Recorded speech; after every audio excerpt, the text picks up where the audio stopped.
교리 강의 33번째 시간입니다. 제2과 종교에 대한 일반계시 2과 일반계시 33번째 퀴즈 10번째 시간입니다. 하나님이 세상을 편애하시지는 않는가? 누구는 사랑하고 누구는 사랑하지 않는다.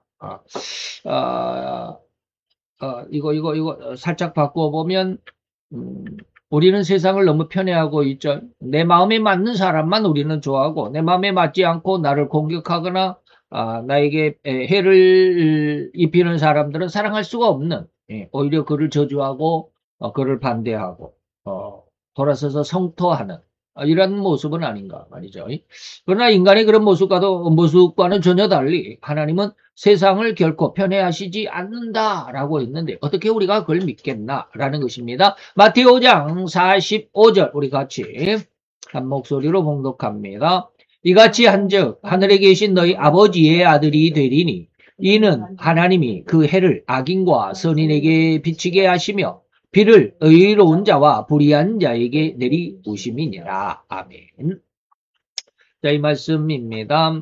하나님의 사랑은 이 세상에 어떻게 나타날까라고 이렇게 말씀했는데, 제가, 하나님이 세상을 한쪽만 사랑하지 않는다라는 걸 한번 증거해보자 라고 하는 것입니다. 자, 시작합니다. 자, 우리가 너무나도 잘 알고 있는 우리나라의 격언이 하나 있습니다. 제가 늘 잘 말씀을 드리는 내용이죠. 10손가락을 깨물어서 안 아픈 손가락이 없다. 우리 너무나도 잘 알죠. 모르는 사람이 없을 것입니다. 다시 말하면 부모에게 자녀가 아무리 많다고 한들, 그리고 아무리 부자 자녀가 있고, 또는 어떤 자녀는 가난한 자녀라 할지라도, 부모는 결코 그 자녀들을 편애하지 않는다라는 사실, 이것이 바로 10손가락 깨물어서 안 아픈 손가락이 없다라는 그런 말이죠. 하나님의 마음은 인류를 향해서, 인간을 향해서 어떨까? 베드로서 3장 8절 9절 이렇게 보면 9절에 하나님은 인간에 대해서 어떤 마음을 가지고 계실까? 오래 참으신다. 뭘로 오래 참는다는 말은 뭘까요? 우리가 아무리 하나님을 거역하고 반대하고 저희 기도 중에 빠지지 않는 게 그런 말이 있습니다. 우리가 너무나도 세상의 죄악 가운데 깊이 묻혀 있다. 이러한 내용을 기도 속에 항상 집어넣는데, 나 자신이 내 자신 속에 죄가 들어있다라는 것을 보게 되면, 하나님이 이런 죄악을 징계하지 않는 것이 참 희한하죠. 다시 말하면 이 말을 다른 말로 바꿔보면 하나님이 지금도 여지껏 하나님이 나를 용서하고 계신다. 내가 이렇게 또 저렇게 또 그렇게 이런저런 또 그런 죄악에 심각하게 그리고 아주 깊이 죄악 가운데 있을지라도 하나님은 나를 지금 징계하지 않으셨다. 오래 참으셨다. 하나님이 그렇게 내가 많은 죄 이런저런 그런 아주 숱하게 많은 그런 죄를 저지른다 할지라도 하나님은 오래 참으신다. 왜? 하나님의 마음은 아무도 세상 사람으로 인간의 생명으로 태어난 그 누구라 할지라도 멸망하지 않기를 원하신다. 단 한 사람도 멸망치 않고 다 회개하여 회개한단 말은 구원이죠. 다 회개하기를, 다 구원받기를 원하시는 하나님의 마음이시다. 자, 하나님은 결코 이 세상에 인간으로 태어난 모든 존재를 다 일률적으로 이 말입니다. 그 누구를 편애함이 없이 누구를 누구를 더 사랑하고 누구를 더 덜 사랑하고. 아니 성경에 보니까 하나님은 유대인만 사랑하되 그렇게 오해할 수 있습니다. 유대인, 왜 성경은 유대인의 것이니까. 물론 성경에서도 하나님의 말씀은 유대인에게 줬다라는 분명한 말씀이 있습니다. 로마서에 보면 분명히 그렇게 기록이 되어 있습니다. 그렇기 때문에 상당히 많은 우리 신자들이 하나님을 오해하기를 유대인을 하나님은 지극히 사랑하신다. 제일 사랑하신다. 근데 그거 아십니까? 우리말에도 그거 있죠. 미운 아이에게 매를 한 대 더 때린다? 아니죠. 미운 아이에게. 우는 아이에게 그러다. 우는 아이에게 매를 때리는 게 아니라 떡 하나 더 준다. 그럼 이쁜 아이에게는 어떻게 할까요? 이쁜 아이는 어떻게 한다고 그래? 더 고강도의 훈련을 시키죠. 여러분 그거 아십니까? 이쁜 아이에게는 훈련을 더 시킵니다. 쉽게 말하면 온실에서 자란 꽃과 같은 삶이 되지 않게 하기 위해서 세상의 세파가 너무 힘들고 어렵다라는 것을 부모는 잘 압니다. 그래서 그런 세상에 험난한 세상에 내 자녀가 그 험난한 세상을 잘 이겨갈 수 있었으면 하는 간절한 바람이 있습니다. 그런데 우리는 그냥 온실의 꽃처럼 그렇게 키우려고 하죠. 꽃길만 걸어갔으면 좋겠다라는 식으로 우리 자녀들을 그렇게 키우죠. 근데 그런 아이는 절대로 세상에 적응을 잘 못합니다. 아시겠죠? 그래서 옛날에도 아이를 훌륭하게 키우려면 그 여행을 보내라 이런 말도 있습니다. 좀 고생을 시켜라 이런 것이죠. 고생을 시켜라. 그래서 어떤 그 선교단체에서는 어린아이들, 그 뭡니까, 여름 수련회, 뭐, 이런 걸 하게 되면, 애들에게 그 프로그램 중에 그 뭐 2박 3일, 뭐 3박 4일 이런 프로그램 중에 하나, 식판 하나만 나누어주고, 그리고 그 수련회 하는 그 마을 주변을 돌아다니면서, 네가 오늘 점심은 한번 해결해봐라. 뭐, 이런 프로그램도 있다고 그러죠. 옛날에 아빠 어디가? 라고 하는 어린애들하고 아빠하고 나와가지고 훈련하는 그런 프로그램들이 있었습니다. 그때도 그거 하나 있었습니다. 저기 뭡니까? 이 바가지 하나 손에 들려주고 두 사람씩 이렇게 짝 지어가지고 어린이들, 그때 어린이들 기억나시죠? 굉장히 오래 한 20년 전쯤입니까? 그래가지고 그 바가지 하나만 들고 두 사람씩 짝 지어가지고 동네 돌아다니면서 밥을 반찬을 얻어와라 이런 거 있었습니다. 자, 이런 것이 우리 신앙생활 속에도 있습니다. 하나님은 하나님이 사랑하는 자를 더 강력하게 훈련을 시키십니다. 근데 이렇게 말하면 잘 이해가 안 되죠. 사랑하는 자에게 채찍질을 하는, 그래서 달리는 말에 박차를 더 가한다라는 말도 있는데, 자, 한번 그는 놔두고 한번 봅시다. 하나님은 그 누구를 편애함이 없이 절대적으로 일률적으로 절대적으로 다 사랑한다. 왜냐하면 모든 인류는 절대로 다 같이 단 한 사람도 빼놓지 않고 삼일체 하나님의 형상과 모양을 닮아서 빚어된 존재들이기 때문이다. 그러면 성경에 보니까 악인도 악한 날을 위하여 하나님이 보존해 두신 것이다. 그럼 그 악한 날의 악인의 모습으로 세상에 하나님의 뜻을 이루기는 했지만, 그리고 성경에 기록해 보니까 그들의 영원한 지옥이, 마지막에 영원한 심판을 통해서 영원한 지옥이, 무적행이 아니고 영원한 지옥에 던져진다 라고 이렇게 말씀하셨는데, 오늘 여기 베드로후서 3장에 보니까 아무도 멸망치 않고 다 구원받기를 원하신다라고 했는데, 그 말씀과 배치되지 않느냐. 여러분들 한번 잘 생각해 보시기 바랍니다. 깊이 생각해 보셔야 됩니다. 기도 많이 하셔야 됩니다. 이런 쪽에. 이게 그 상반될 때는 여러분들이 많이 기도하셔야 됩니다. 하나님이 왜 여기서는 이렇게 말씀하시고 저기서는 왜 저렇게 말씀하셨을까? 그게 한 뜻인데 우리는 얼른 생각하기, 우리가 지난주에 하나님의 뜻을 인간들, 신자들은 너무나도 오해하고 있다라는 이런 제목으로 대예배 때 말씀을 한번 드린 적이 있는데, 바로 그겁니다. 하나님의 말씀을 우리는 그냥 얼핏이라고 이렇게 제가 표현을 해서 너무 죄송한데, 깊이 생각하지 않는다 이 말이에요. 그냥 들리는 대로, 내 마음에 맞는 대로, 내 마음이 좋아하는 대로 그냥 내가 듣고 싶은 것만 듣는다. 그러다 보니까 하나님을 너무 오해하고 있다. 자, 그런 뜻을 여러분들이 한번 잘 이해를 해보시고, 하나님은 아무도 멸망치 않고 다 회개하기에 이르시기를 원하셨는데, 왜 하나님은 또 악인을 보존해 두셔서 악한 날, 세상의 이 종말의 시대 가장 악한 날, 인류의 3분의 1을 죽이는 그 대살육의 시간에 제1 대머리가 누구냐? 대머리가 아니라 대장이 누구냐? 대가리라고 하려다가 지금 이 말을 좀 순화한다고 해가지고 대머리라고 했는데 말이 안 나왔습니다. 제일 대장이 누구냐? 저그리스도입니다. 그럼 저그리스도는 누구냐? 사람이냐 아니냐? 사람입니다. 저그리스도는 사람입니다. 단지 하나님이 짐승으로 표현했을 뿐입니다. 그래서 음료와 계시록 17장, 18장에 보면 17장 이제 후반부에서 18장으로 넘어가는 부분에서 짐승과 음료로 이렇게 비유를 해놨는데 처음에는 짐승의 등을 음료가 타고 있다라고 이렇게 표현하고 있습니다. 그리고 이제 17장 후반부에 가서는 그 짐승이 자기 등에 타고 있는 음료를 불로와 사른다. 불에 태워 죽인다. 한순간에 죽여버린다. 이러한 말로 표현이 되어 있습니다. 이때 짐승과 음녀, 여러분들이 잘 생각하시기 바랍니다. 짐승과 음녀라고 했는데 진짜 여기서 말하는 짐승은 누구냐? 진짜 짐승이냐? 짐승이 아닙니다. 이도 사람입니다. 사람을 짐승으로 하나님이 비유를 했습니다.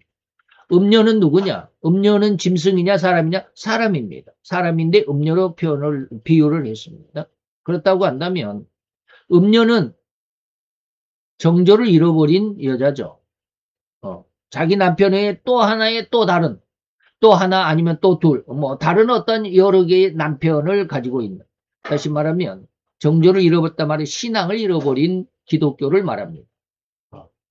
기독교가 아니라 하나님을 믿는 정도. 그래서 음녀의 후보자를 제가 셋으로 여러분들에게 제시를 했습니다. 여호와 하나님을 믿는 종교가 세상에 세 가지 종류의 신앙이 있습니다. 첫째는 유대교입니다. 두 번째는 천주교. 유대교에서 이제 갈라진 천주교. 천주교를 좀 개혁하자 해가지고 기독교가 나왔습니다. 그래서 이 세 종교가 여호와 하나님을 믿는 종교입니다. 그래서 이 세 종교가 정말로 여호와 하나님을 하나님으로 그리고 내 신랑으로 모시고 살아야 되는데 자꾸 변개가 되죠. 세상을 사랑하고 돈을 사랑하고 명예를 사랑하고 또 권력을 사랑하고 그러다 보니까 하나님을 제대로 섬기지 못하고 아니라고 나태하고 흉악한 자기 신앙에 빠져버린. 그래서 제가 늘 이야기하는 계시록 13장 11절로 18절까지는 잘못된 거짓 선지자인데 오늘날로 말하면 거짓 목사들, 잘못된 목사들, 하나님의 징계와 저주를 받을 수밖에 없는 하나님의 심판을 받아야만 하는 잘못된 목사들이 거기에 기록이 되어 있다.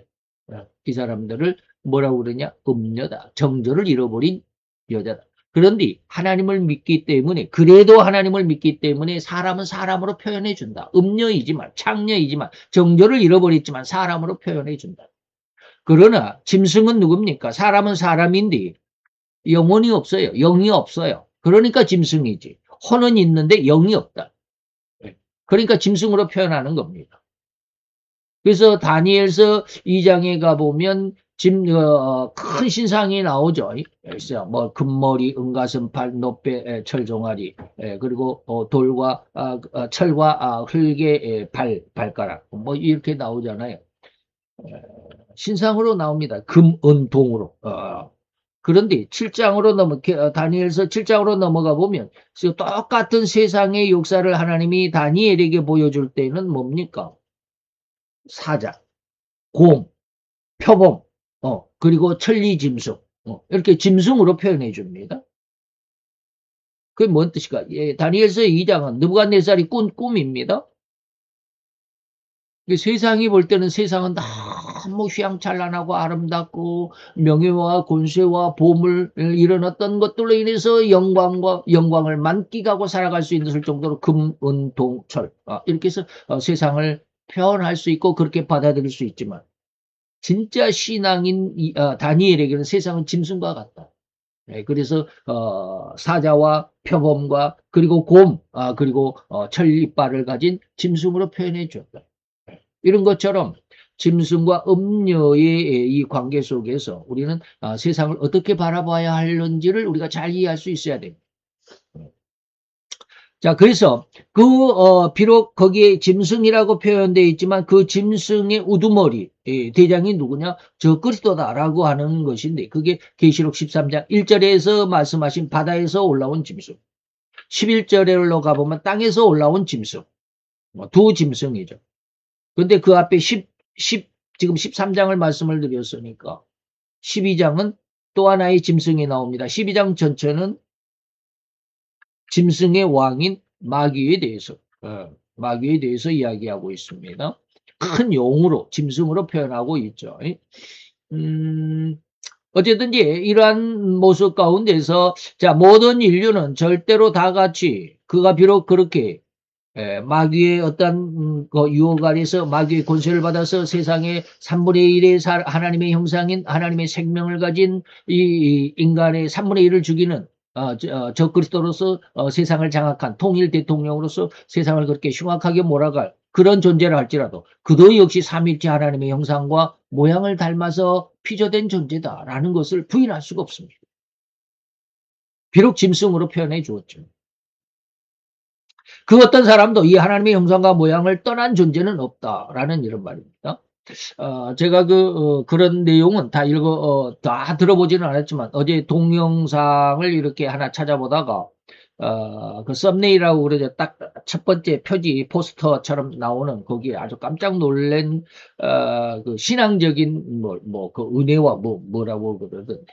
자, 그런 잘못된 신앙의 그런 동영상들을 보면 보고서 거기에 유혹이 될 사람들이 너무 많겠다라는 생각에 참 어제 그 가슴이 아팠는데 세상의 인류는 꼭 우리 인간과 같은 그런 존재만 있는 게 아니다. 그러니까 쉽게 말하면 제가 늘 그러잖아요. 하나님이 지난 시간에도 말씀을 드렸습니다. 하나님이 세상에 아담과 하와를 만드셨고 그 아담과 하와에게 두 아들을 주었습니다. 가인과 아벨에게. 근데 가인이 아벨을 죽였습니다. 그러다 보니까 이제 세 사람만 남았습니다. 아담과 하와와 가인.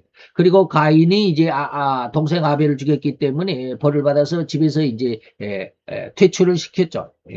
그래서 나갔고, 그리고 나서 아담과 하와에게 세 번째로 아들을 줬는데 셋이더라라고 했습니다. 근데 이제 집에서 쫓겨난, 퇴출된 이 큰아들 가인이 노 땅에 가가지고, 아들을 낳아서 이름을 에녹이라고 했더라. 참, 그럴 때, 이 가인이 맞이한, 부인으로 맞이한 아내를 삼은 그 아내는 어떤 족속이냐? 그러니까 하나님이 에덴 동산에 만들지 않았던 그 어떤 또 다른 족속들이 거기에 이미 너 땅에 살고 있었다라고 이렇게 해석하는 그 해석과 비슷한 것 같아요. 내용을 제가 안 들어보고 제가 이런 이야기를 하니까 좀 마음이 좀 그러긴 한데 제목이 바로 그런 뜻이에요. 세상의 인류는 꼭 하나의 부류만 있는 게 아니다라는 그런 의미의 그 썸네일이었던 것 같아요. 그런데 우리는 분명히 알아야 됩니다. 세상에 그 어떤 사람도 하나님의 형상과 모양을 떠난 존재가 없다.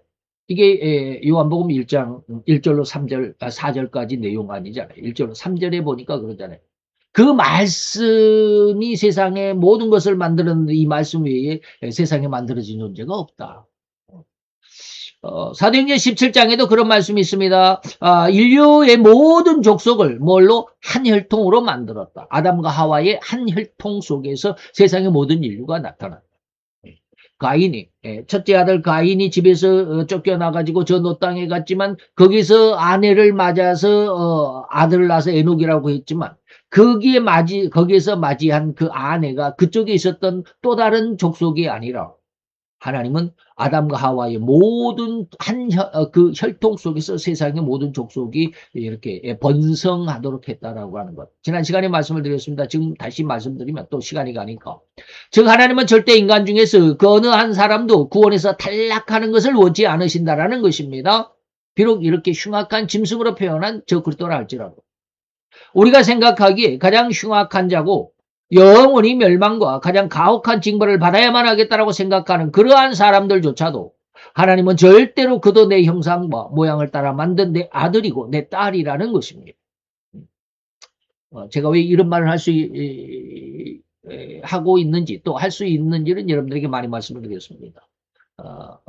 지금 지금 이 나라의 대통령으로 있는 사람을 위해서 기도할 때 하나님이 그를 위해서 저주의 기도는 하지 말라라고 이렇게 말씀하셔가지고 솔직히 지금도 그를 위해서 저주의 기도는 못합니다. 하나님의 명령이 저에게 주신 명령이었으니까. 그런데 하나님 앞에 기도는 합니다. 저를 통해서 하나님 무엇을 이루시고자 원하십니까? 이 나라를 하나님께서 징계하신다라고 그러는데 흔들어서 깨우시고자 하신다는데 얼마만큼 어느 정도인지는 저는 알지 못합니다. 그리고 이 나라에서 하나님이 제물로 삼으신 두 사람, 전직 대통령들, 탄핵받은 두 대통령들을 하나님이 제물로 삼으신다고 그러는데, 저는 어떻게 하나님 앞에 제물이 되겠습니까? 정말로 아무것도 알지 못하는 저로서는 참 답답하게 기도만 하고 있을 뿐인 말이죠. 어쨌든지 그렇습니다. 그도 내 형상과 내 모양을 닮아 만든 사람이다. 라고 했을 때, 그를 위해서 그렇게, 그 말씀의 해석이 저에게는 그를 위해서 그런 저주의 기도는 하지 말라. 그 말씀을 들었을 때, 야, 하나님이 저를 이 나라의 대통령으로 낙점했나. 그가 대통령이 되기 전에. 그래서 지금도 그를 위해서 축복의 기도를 못합니다. 하나님은 분명히 그를 위해서 축복하라고 그랬습니다.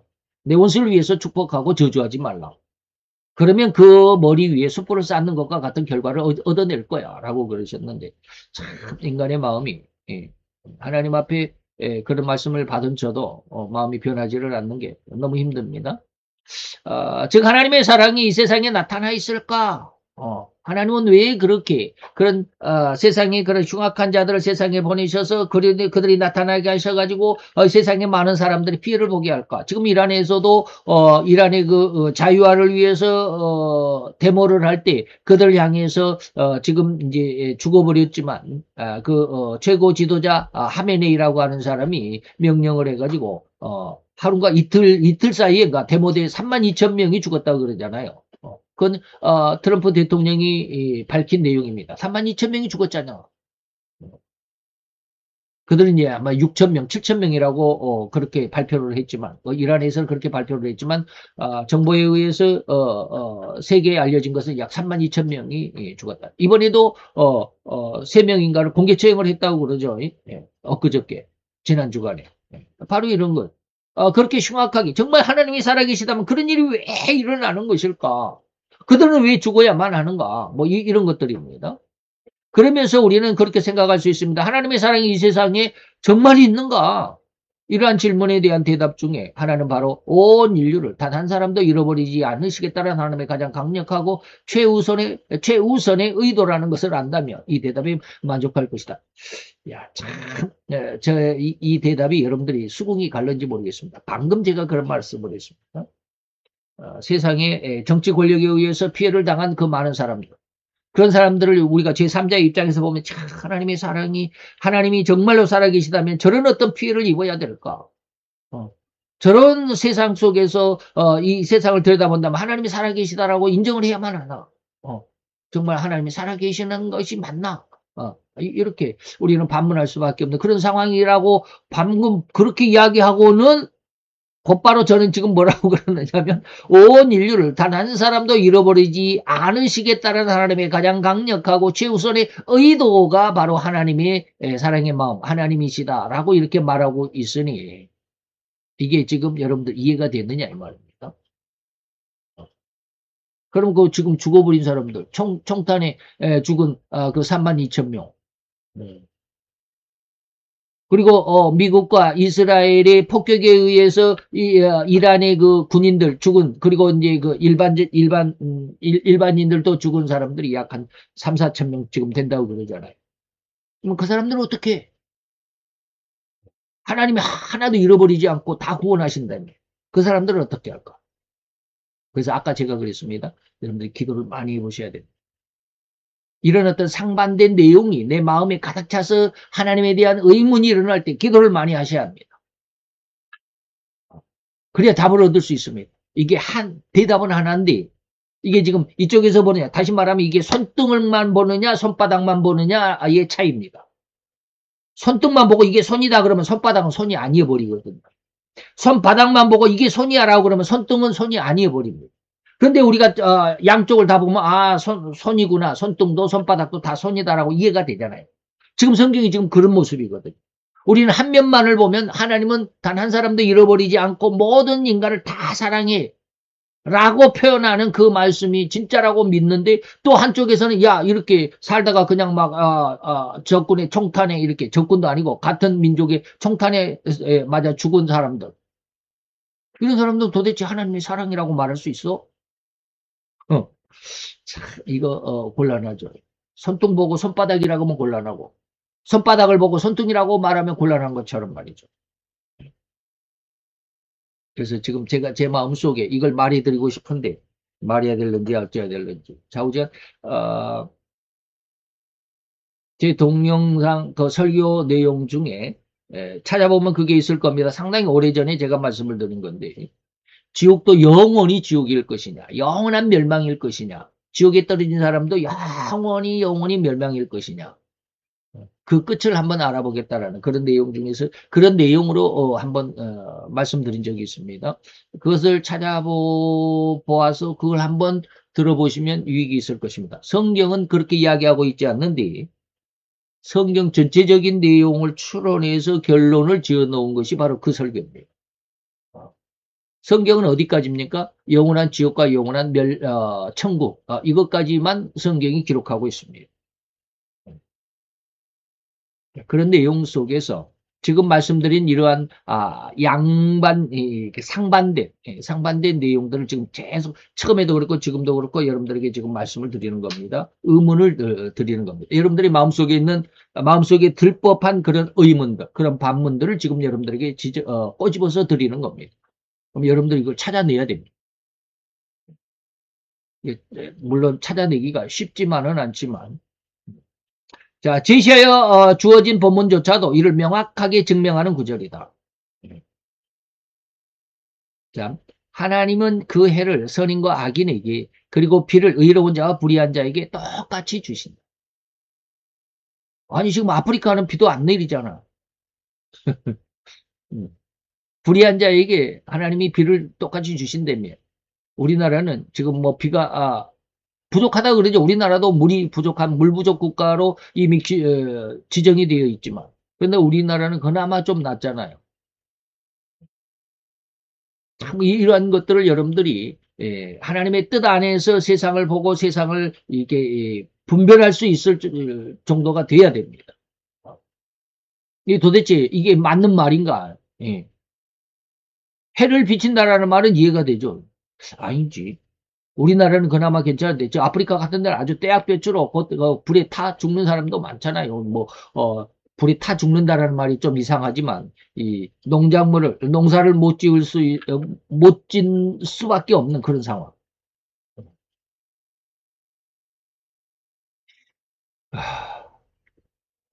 하나님은 결코 악인을 구별하여 사랑하는 손길을 금한다거나 이 말을 잘 이해할 수 있어야 합니다. 악인을 구별해가지고 하나님의 사랑의 손길을 금한다거나 의인보다 덜 사랑한다는 등등의 격차는 절대 하나님에게는 용납되지 않는 성품입니다. 그런데 우리가 세상을 보면 명백하게 구분이 되어 있잖아요. 왜 저 서양은 그토록 발전된 그런 선진국이라고 하는 나라들이 많고 왜 저 아프리카는 이렇게 못 살고 말이죠. 지지리도 못 살고 지지리도 그냥 굶어 죽고 기아에 허덕이면서 하나님은 왜 그러실까? 그러면서도 하나님은 이렇게 선인과 악인에게 비를 비추고 의와 불의한 자에게 똑같이 비를 주신다는 말이 맞나? 굉장히 마음 아픈 그러한 그 시간들을 지내야 여러분들이 이 답을 얻을 수 있습니다. 분명한 말씀은 뭡니까? 이것이 그겁니다. 오늘 하나님의 이 말씀은 오늘 본문으로 제시해드린 이 말씀은 절대적이라는 겁니다. 그런데 왜 우리는 세상을 보고서 이 하나님의 사랑을 해석하지 못하는가? 방금 말씀드렸듯이 왜 아프리카는 저렇게 하나님 앞에 저주받은 땅이 되어야만 할 것인가 라고 우리는 생각할 수밖에 없는 그런 상황입니다.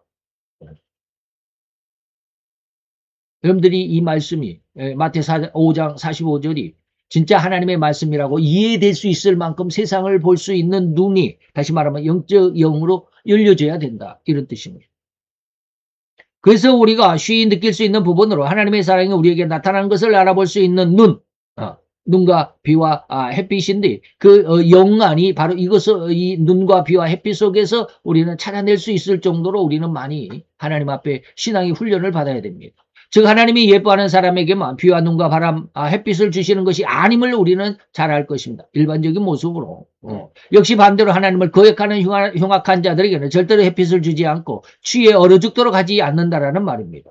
추위에 얼어 죽는 사람이 있는데 저 시베리아 같은 데 말이에요.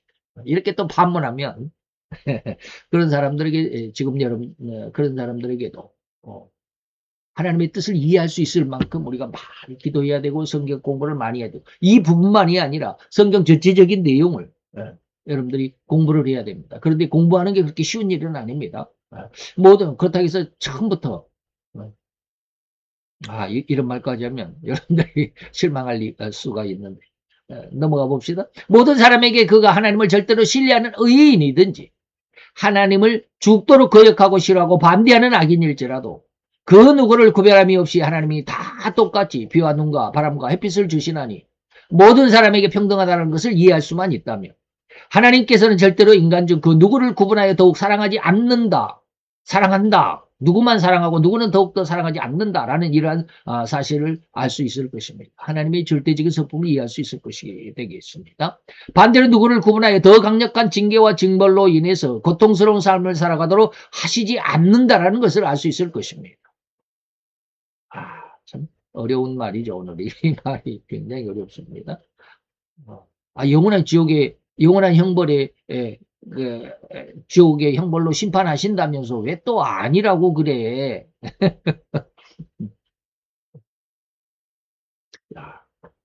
여러분들 이것을 이해할 수 있어야 됩니다. 아는 사람들에게는 제 말이 굉장히 지금 쉽습니다. 그런데 잘 이해가 안 되는, 지금까지 제가 계속 반문하면서 상반된 이런 내용들을 이야기하면서 그러나 하나님은 사랑이 편애하지 않는 사랑이다라고 이렇게 말하는데 이게 잘 이해가 안 되는 사람들이 지금 많이 있을 것입니다.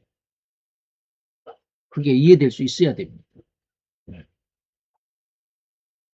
이러한 내용을 들여다본다면 바로 이것이 하나님께는 절대로 온 인류 그 누구에게나 다 동등하게 다 평등하게 사랑하신다는 것을 알 수 있을 것이기 때문입니다. 이러한 의미에서 또한 구원의 역사 역시 구원의 은혜 역시 같은 의미가 부여될 수 있습니다. 하나님은 온 인류 중에서 단 한 사람도 구원에서 탈락되는 것을 원치 않으십니다. 방금 베드로후서 3장 8절 9절을 앞에서 인용해 드렸습니다. 하나님은 오래 참으셔서 아무도 멸망치 않고 다 회개하기에 이르기를 원하신다. 그래서 예수님께서도 역시 자기에게 주신 자는 다시 말해 예수를 믿고자 나오는 자에게는 절대로 단 한 사람도 잃어버리지 않겠다는 의도를 분명하게 밝히셨습니다. 요한복음 18장 9절입니다. 아버지께서 내게 주신 자 중에서 나는 하나도 잃어버리지 않을 것입니다. 예수 믿는 사람 중에 또 타락해가지고 다 멸망받을 사람이 많은데 이 말은 좀 아닌 것 같은데 라고 또 여러분들의 마음속에 들어오실 수 있습니다. 반문이 생겨날 수 있습니다. 이때 우리는 잘 처신을 잘해야 됩니다. 믿음을 잘 세워야 됩니다.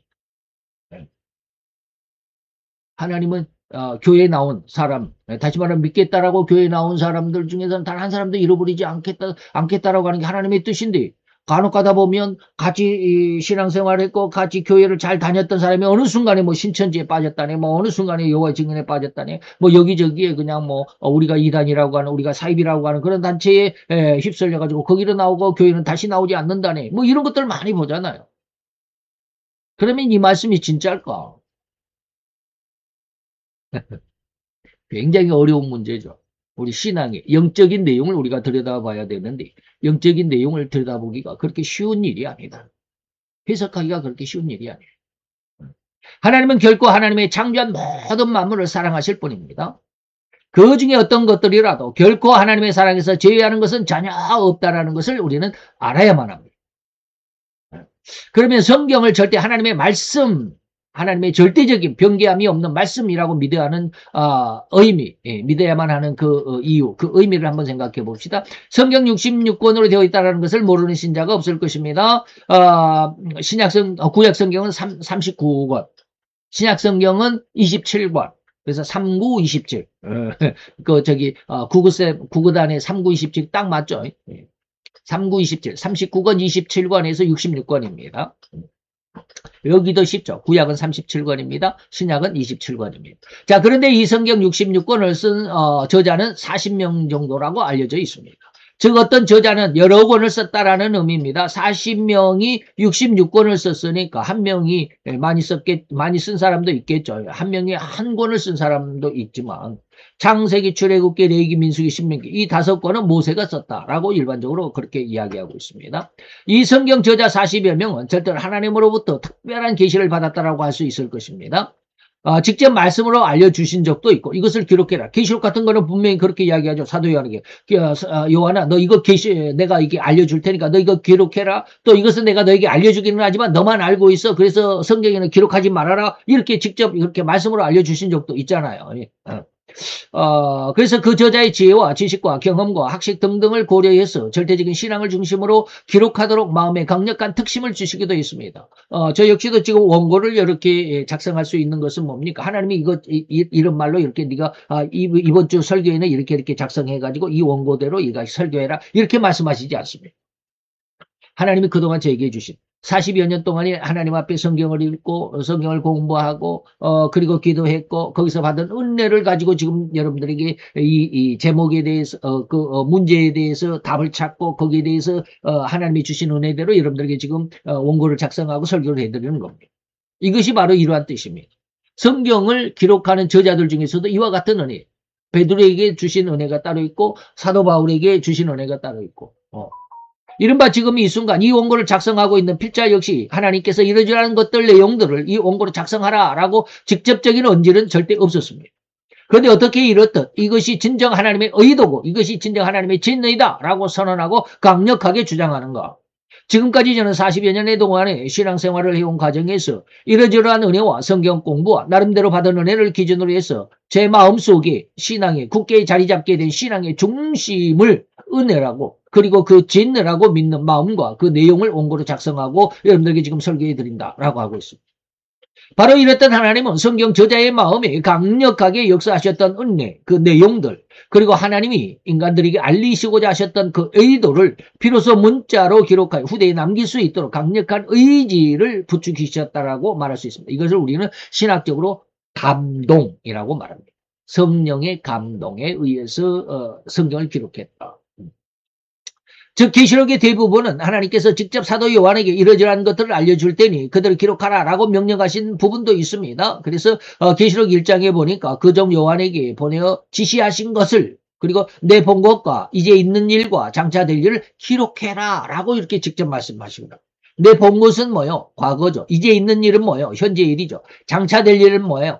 미래 일입니다. 과거와 현재와 미래에 대한 모든 것을 과거와 현재는 뭡니까? 우리가 본 것이니까 경험대로 기록할 수 있지만 미래에 대한 것은 뭐라고 말해요? 예언이라고 말하는 겁니다. 그래서 계시록을 예언서라고 말하는 겁니다. 그러나 시편을 기록한 다윗은 하나님이 대부분 감동으로 기록된 것이라고 말합니다. 즉 다윗의 마음에 이미 신앙생활 속에서 경험한 내용들을 기록하고자 하는 강력한 감동으로 기록된 것입니다. 그래서 시편 3편 같은 경우에는 다윗이 그 아들 압살롬을 피할 때 지은 시 그때 그 감정이라고 말하는 것이죠. 이는 하나님께서 직접 다윗에게 기록하도록 명령한 시가 아님을 알 수 있죠. 그래서 시편 4편은 또한 인도자를 따라서 현하게 그 노래의 가락에 맞춰서 불 맞춘 노래다라고 제목이 붙였으니 이러한 것처럼 자기 신앙생활 속에서 얻은 신앙의 경험과 마음을 기록한 것일 수 있습니다. 그러면 이렇게 기록한 기록이 전에 절대로 하나님의 진의다, 하나님의 말씀이다라고 우리는 규정하는 것입니다. 때로는 마귀의 말도 있죠. 돌이 떡이 되게 해라 라고 말하는 것은 마귀의 말입니다. 그럼에도 불구하고 그것이 하나님의 말씀이다 라고 말하는 것은 뭡니까? 그 마귀의 말을 통해서 하나님의 뜻이 이루어지는 이게 계시록 17장 17절입니다. 하나님이 그에게 자기 멋대로 할 마음을 그에게 주셔서 하나님의 한 뜻을 이루시고자 하셨다. 지금 제가 여러분들에게 지금 반문해 드린 반대적인 이야기. 하나님이 온 세상을 단 한 사람도 잃어버리지 않고 다 구원하기를 원하신다라고 해놓고 또 한쪽에서는 영원한 지옥의 멸망과 심판으로 그를 지옥으로 던져 넣으셨다라고 이렇게 말하는 것은 빛이 되지 않느냐라고 말하는 것. 바로 여기에 있는 거죠. 하나님의 기록. 그 모든 것을 통해서 하나님의 뜻을 이루시고자 하십니다. 그래서 여러분들에게 제가 언제 그런 설교를 해드렸는지는 모르지만 분명히 한번 해드렸습니다. 지옥이 영원할까? 그런 내용의 제목을 한번 찾아서 여러분들이 그 시간의 내용을 다시 한번 설교를 들어보신다면 오늘 이 말씀에 대한 내용이 답이 거기에 들어있습니다. 그러니까 지금 답을 그걸 말씀해드리면 너무 시간이 갈 것 같으니 마치도록 하고 여러분들이 한번 찾아보셔야 될 것 같습니다. 그래서 오늘 하나님의 사랑은 절대적으로 변함이 없는데 온 세상 사람을 단 한 사람도 잃어버리지 않고 영원한 멸망에 두지 않는 것이 하나님의 마음이다라는 것을 여러분들에게 밝혀드리는 겁니다. 과정은 있을 수 있습니다. 우리가 우리 자녀들을 예쁘게 키우고 싶죠. 사랑스럽게 사랑으로 키우고 싶죠. 그러나 그 과정 중에서는 뭡니까? 잘못하면 매도 때릴 수도 있고 막 야단칠 수도 있고 그러잖아요. 이 야단치는 매를 때리는 그 한순간을 보고 야, 저 아빠는 저 엄마는 저 자녀를 사랑하지 않나 봐 라고 이렇게 말할 수는 없잖아요. 지금 성경의 기록이 그런 뜻입니다. 하나님의 사랑은 완전한 사랑인데 그 사랑이 어떤 사람에게는 이렇게 나타나고 어떤 사람에게 저렇게 나타날 수는 있지만 그러나 하나님의 사랑은 완전한 사랑임을 우리가 믿을 수 있어야 돼요. 그것이 바로 하나님의 성경. 그래서 성경을 우리는 하나님의 말씀이 들어있다라고 말하는 게 아니라 말씀이다라는 신학, 그 믿음을 우리는 철칙으로 삼고 있는 겁니다. 잘 이해하실 수 있기를 바랍니다. 오늘 이 말씀이 굉장히 어렵습니다. 오늘 이 시간의 내용이. 여러분들이 많이 기도해야 되고 여러분들이 많이 성경을 읽어야 되고 성경 공부도 많이 해야 됩니다. 그래야 이 말씀이 이해가 됩니다. 이 말씀을 이해되기까지 많은 말씀들을 드려야 되는데 그럴 시간은 부족하고 그래서 제가 지옥도 영원한가라는 아마 그런 제목이 있을 것입니다. 제가 다음에 그것이 몇 강인지 언제 제가 그 설교를 했는지 한번 찾아서 여러분들에게 제시를 해드리겠습니다. 기도합시다. 할렐루야 주님, 오늘도 여호와의 귀한 은혜 왕종을 감사드리나이다. 여호와의 능력 안에서, 여호와의 은혜 안에서 오늘도 주의 말씀이 아버님이 너무나도 상반된 것 같고 너무나도 반대적인 것 같은 그런 내용들을 잘 아버님이 구별할 수 있어야 되고 받아들일 수 있어야 되고 그것을 내가 수용할 수도 있고 믿을 수 있어야 된다라는 아버님이여 강력한 신앙의 철칙 중에 하나를 다시 한번 더듬어 살펴보기를 원하였나이다. 아버님이 우리 마음속에 아직은 알지 못하고 깨닫지 못하고 아버지 그것을 아버님의 말씀으로 믿지 못하는 안타까움 속에 있지만 하나님이여 우리의 지혜와 지식과 정죄와 총명 속에 하나님의 하늘의 것으로 충만하게 채워 역사하여 주셔서 우리가 주의 말씀이 온전히 영원한 그리고 아버님이여 변개함이 없다라고 하는 사실을 믿을 수 있는 올곧은 믿음의 그리고 그 믿음의 철칙으로 삼을 수 있는 귀한 은혜가 더 풍성하여지게 되기를 원합니다. 하나님 말씀에 오늘 이 시간 우리 심령 속에 잘 박힌 목과 같이 또 풍성한 열매를 맺을 수 있는 굳건히 자란 나무와 같이 흔들림이 없는 믿음의 건축물로 잘 남을 수 있는 시간 또 이 말씀이 되기를 원합니다. 모든 걸 주께 맡기고 예수 그리스도의 이름으로 감사와 기도드려 싸움나이다. 아멘.